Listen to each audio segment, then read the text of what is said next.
Hey YouTube, Ken_26 here, and today I will be reviewing Star Wars Heir to the Jedi by Kevin Hearn. It's a pretty good novel. I enjoyed it. Since it's a Star Wars book, I decided to read it because I want to read a bunch of Star Wars books now. Since when Disney bought Lucasfilms, any of the old novels, they just wiped them all out.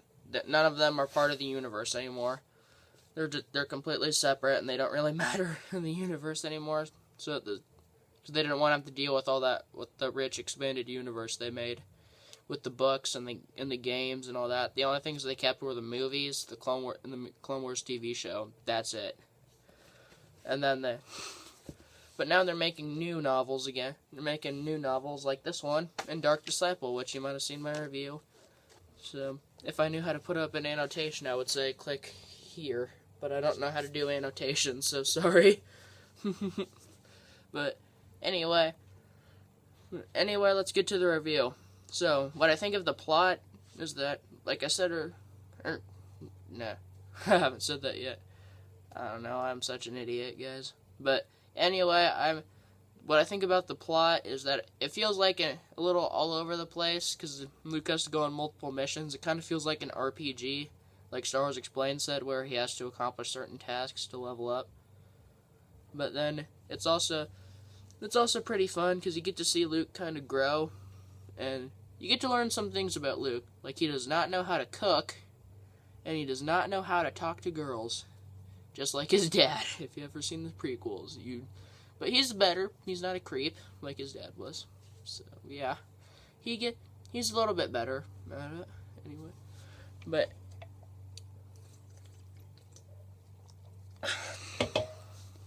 But the main mission is that there's a code breaker, hacker, or slicer, if you will, named Druzel that's so good at math that she can decrypt anything, pretty much. And I apologize for that noise in the background that you might be hearing. And that's my dad mowing the backyard. Dad, why do you have to mow the grass right now? I'm trying to make a YouTube video here. But anyway, the plot is really good. The plot's okay. It feels all over the place, but it's still enjoyable. And Druzel is a slicer, computer hacker. She can pretty much get through anything. Her species name is Given, so as Luke describes it, they look kind of like sad skeletons that don't really show much emotion ever. But she's really good at math. She can do anything, pretty much. She can hack through lots of different things. I know I keep repeating myself here, excuse me for that, guys, but I'm not very good with commentary. That's one of the reasons why I do my Splashy Road Wanted playthroughs with no commentary. And but their main mission is they have to get her from Imperials, because the Empire wants to use her to be able to hack through things so they can destroy the rebels, and the rebels want them for the same reason, but to destroy the Empire. And then eventually they get her, and Luke gets her back and reunites her with her family, and she gives him Imperial intelligence, and then he goes back to the rebels.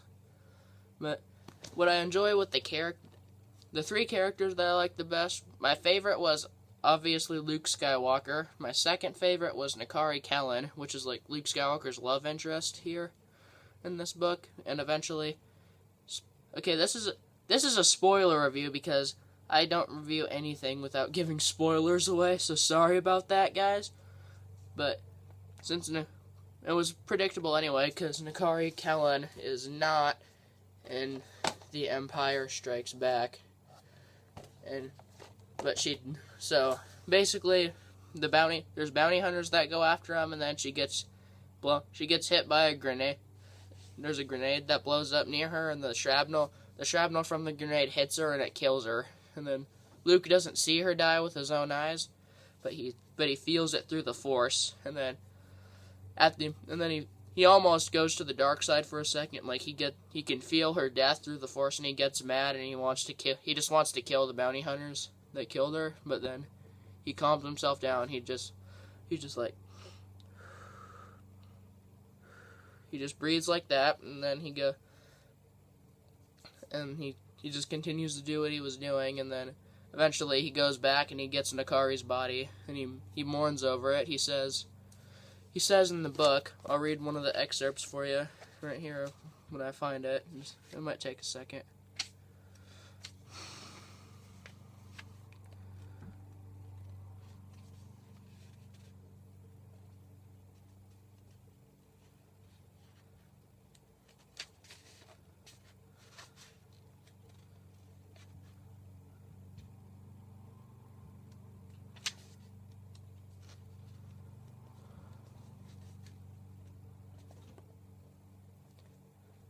And then I dropped to my knees next to Nakari, eyes welling up already, and in a strange way, I welcomed the blur to my vision and let the tears come.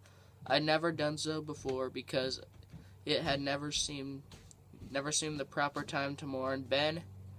Ben had been there when I discovered the burnt bodies of my aunt and uncle, and I'd bottled up everything in shock, telling myself that the Empire was hunting us and when we had to get to Alderaan.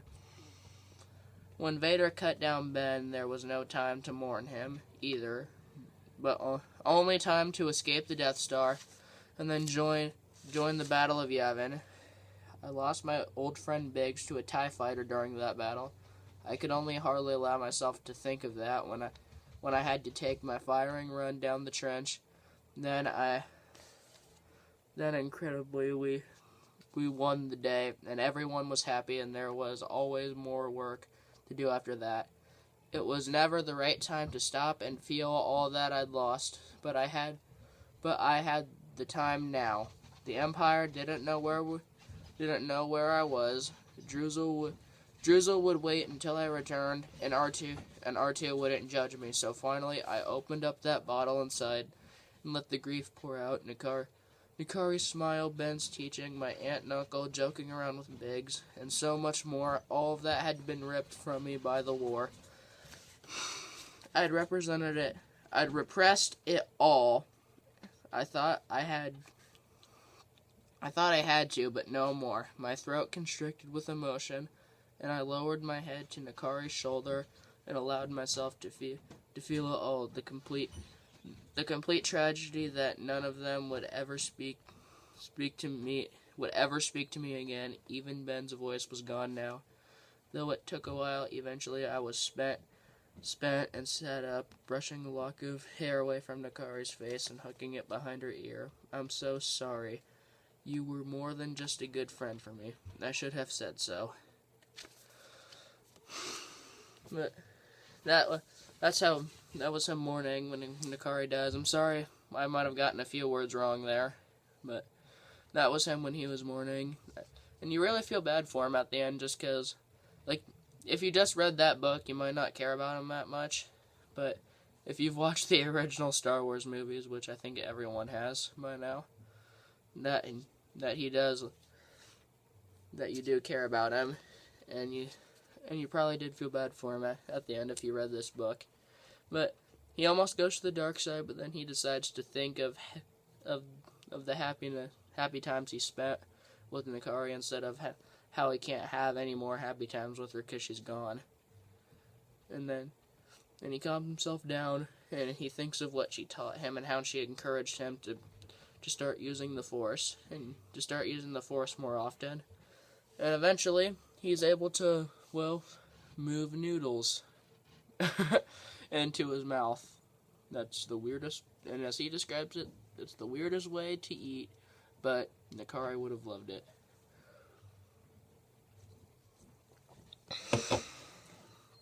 But I thought that was a pretty sad moment. And Nakari was a cool character. Like, sometimes she could be stereotypical where she's just like tough and she doesn't need anyone to help her. She can handle herself, and I'm like, okay, that's not the most original character ever, but you're still a fun character, and I can live with that. And Drizzle was a cool character because I liked how she was able to use math to, like, break through all these codes and hack into anything. I thought that was cool. And also, I think she'd be an excellent math teacher.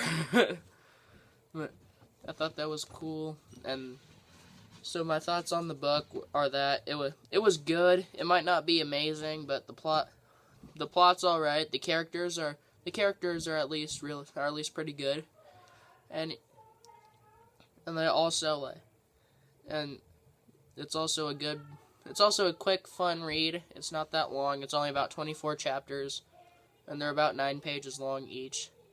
The longest chapter I can remember is like 15 pages. That was only like one chapter.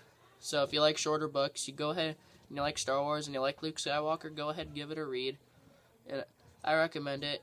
I give it a C+. Bye.